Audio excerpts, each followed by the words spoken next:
En nombre del Padre, del Hijo y del Espíritu Santo. Amén.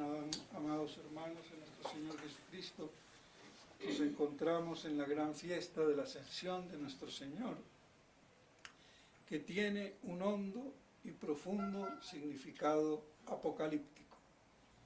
Vemos cómo en el relato de la epístola que acabamos de leer, de los Hechos de los Apóstoles, escrita por San Lucas, y por eso hace referencia al libro que había escrito antes, que es el Evangelio de San Lucas, cómo nuestro Señor dice que volverá,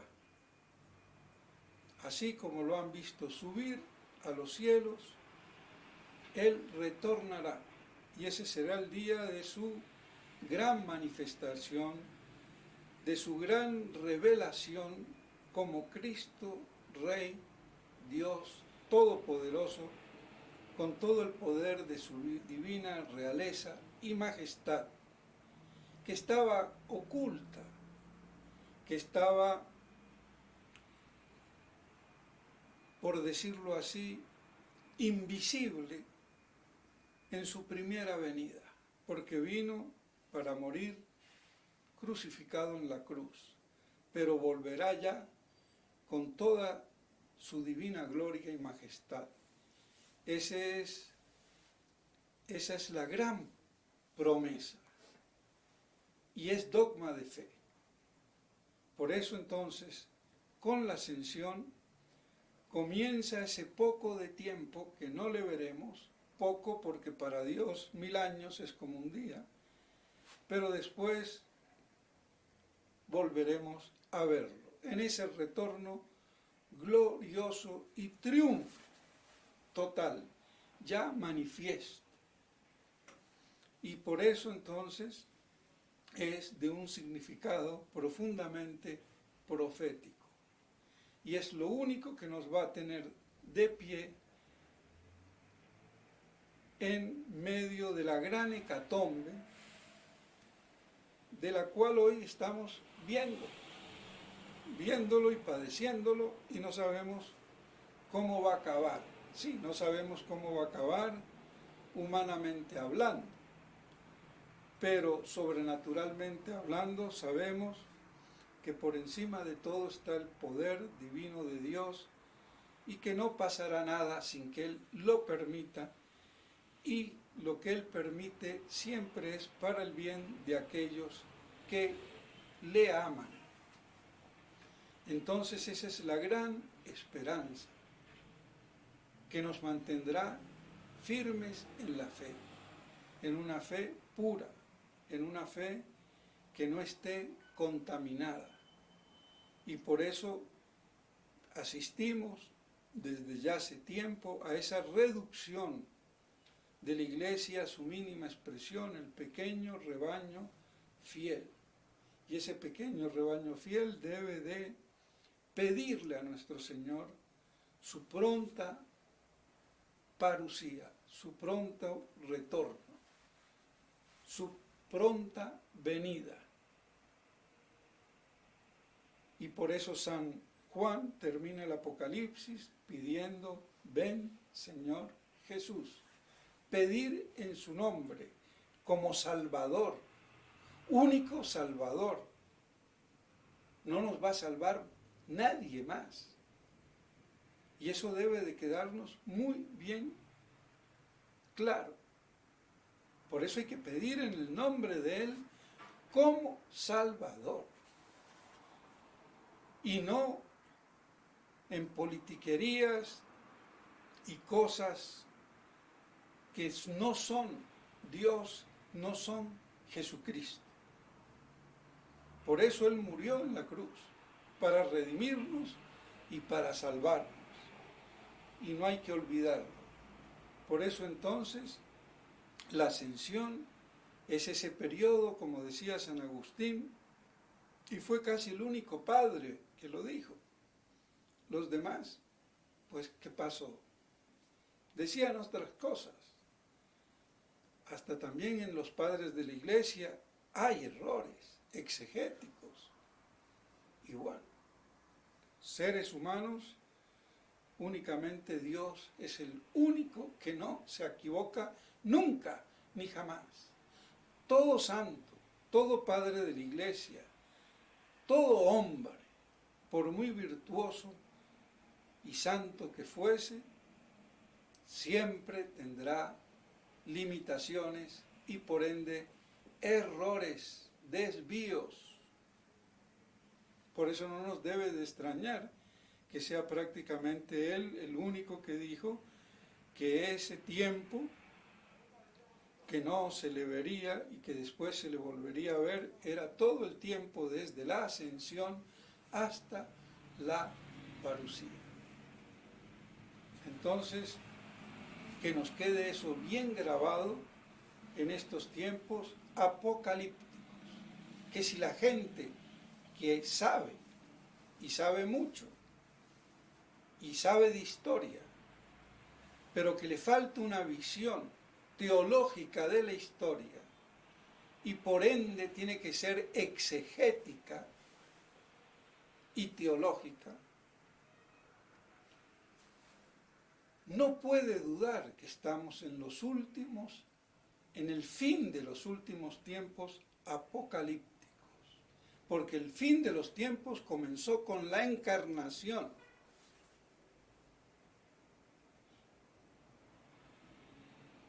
Y ahora el fin de esos últimos tiempos, porque ya Jerusalén ha dejado de ser hollada por los gentiles. Y decía San Lucas que estará pronto entonces a venir e inmediatamente habla de la parusía. Así que no son conjeturas, invenciones, imaginaciones. Es una realidad. Que no se vea es otra cosa, o que no se quiera ver. Lo que no sabemos el día ni la hora. Hasta ni el Hijo del Hombre lo dijo. Y muchos tontamente creen que ni Cristo lo sabía. No, Él lo sabía perfectamente. ¿Por qué dijo eso? Simplemente para demostrar que eso era el secreto del Padre y que como tal ni el Hijo del Hombre tenía derecho a decirlo, a revelarlo, a manifestarlo, así de claro y de sencillo. Y no porque no lo supiera. Si no lo supiera, no sería Dios. Y hay que creer en Cristo no solamente en su divinidad, porque no basta decir que Jesús es Dios. Hasta eso lo dicen y lo pueden decir los judíos mesiánicos. Y váyanse al blog de Roé, no sé qué, Palacios de México, un gran rabino, muy inteligente, pero judío al fin y al cabo. La concepción judaica, es decir, corrompida de la ley de Moisés. Y dice que Jesús es Dios, es Jehová encarnado. Y por lo tanto es Dios, Jehová invisible que se hace visible. Y sin embargo no es católico, no tiene la fe, pero no me está diciendo que es Dios, lo que niegan los judíos. Pero es que no es suficiente, porque es el Verbo encarnado, la segunda persona de la Santísima Trinidad encarnada, que es muy distinto, porque también los modalistas y los sebelianos, que es lo mismo, afirmaban la divinidad de Cristo. Pero para ellos no había tres personas distintas. Era la misma persona que en cuanto Padre era Creador Todopoderoso, en cuanto Hijo era Redentor y Salvador, y en cuanto santificador era Espíritu Santo, pero era una sola persona en tres modalidades distintas por su manera de obrar y de actuar.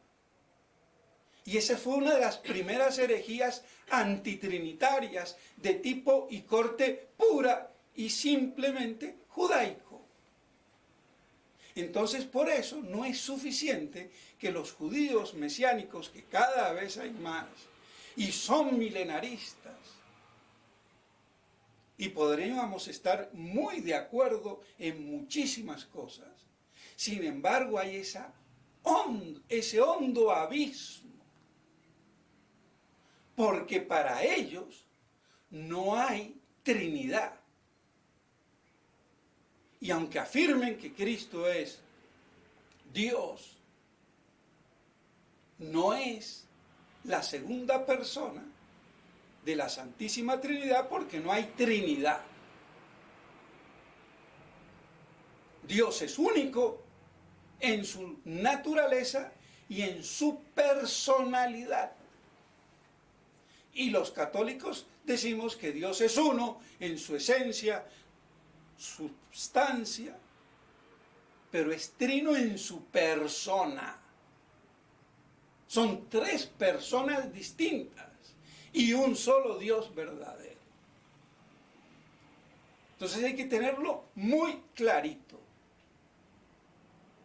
Por eso no basta, no es suficiente afirmar, como vuelvo y repito, para que se nos grabe, como estos judíos mesiánicos que reconocen en Jesús a Dios, pero no reconocen la Trinidad de las personas y por ende la encarnación de la segunda persona, que es Jesús. Creo que queda clarísimo. Y el que no, que pregunte después. Entonces vemos como no basta proclamar la divinidad. Hay que proclamarla con el concepto católico que nos da la Iglesia por revelación de la Trinidad, que es lo que no aceptan todos ellos. Y no son los únicos, lo mismo los musulmanes. Y por eso no creen en el verdadero Dios, ni pueden creer en el verdadero Dios. Si yo no creo en el Dios revelado, uno y trino, no puedo creer en Dios. Y de ahí hay que decirlo, la limitación de la inteligencia y de la naturaleza humana y angélica, que puede concebir naturalmente la divinidad absoluta, pero jamás la podrá captar como personalidad trina. Y si la cristaliza en una personalidad una, deja de ser el Dios verdadero. Es el límite que tiene toda inteligencia creada. Llegar a Dios absoluto, saber que es persona, pero no puede decir que es una persona. Ni puede tampoco decir que son tres personas.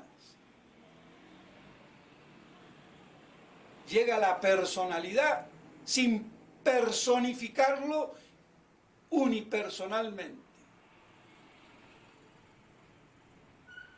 Porque para eso necesitamos la revelación.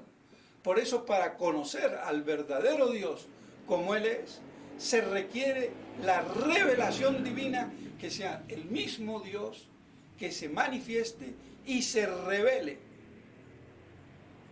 De ahí la necesidad absoluta de la revelación. Puede ser un poco difícil de captarlo, pero las cosas son así. Entonces vemos cómo debemos de considerarnos afortunados, no solamente de tener la revelación, sino creer en la revelación. Y eso por obra y gracia de la Santa Madre Iglesia. Porque no es el Espíritu Santo que me inspira, es la Iglesia que me transmite la palabra de Dios, que es muy distinto. La revelación directa fueron hasta el último apóstol, y de ahí se acabó. Por eso toda la revelación nos viene indirectamente, no directamente de Dios, sino indirectamente a través de la Iglesia, sin la cual no hay fe, y por eso pedimos en el bautismo la fe que te da la Santa Madre Iglesia. Y esa Santa Madre Iglesia es la que está hoy humanamente destruida, jerárquicamente destruida en su aspecto humano, no divino.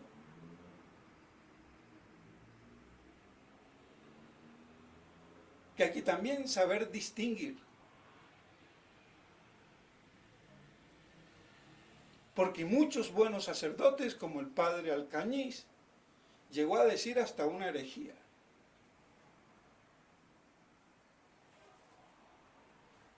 ¿Cuál fue? Que la Iglesia perdía al Espíritu Santo. Y la Iglesia no puede perder nunca al Espíritu Santo. Los hombres de Iglesia sí. La jerarquía de la Iglesia sí.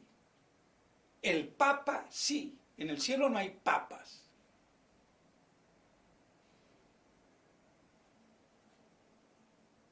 Ni San Pedro es papa en el cielo. Lo fue en la tierra.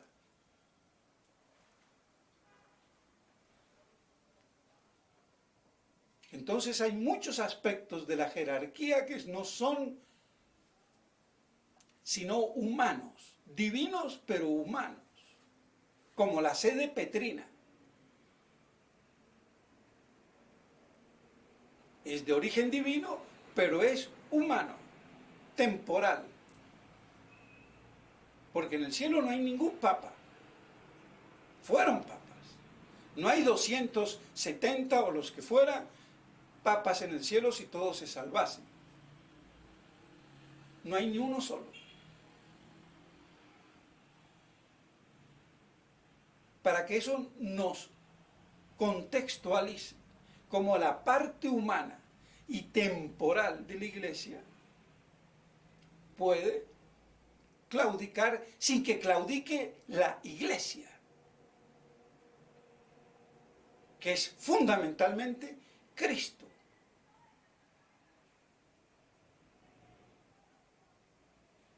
Y todo de lo que ahí se deriva.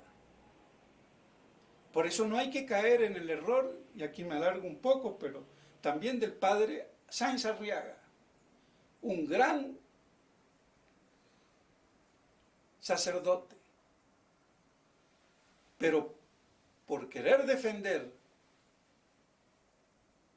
sin tener la precisión dogmática, llegó a decir que la silla de Pedro era de institución divina hasta Pedro, y con la muerte de Pedro era humana, y por eso el Papa podía defeccionar en la fe. Eso es una herejía, y Salvador y Abascal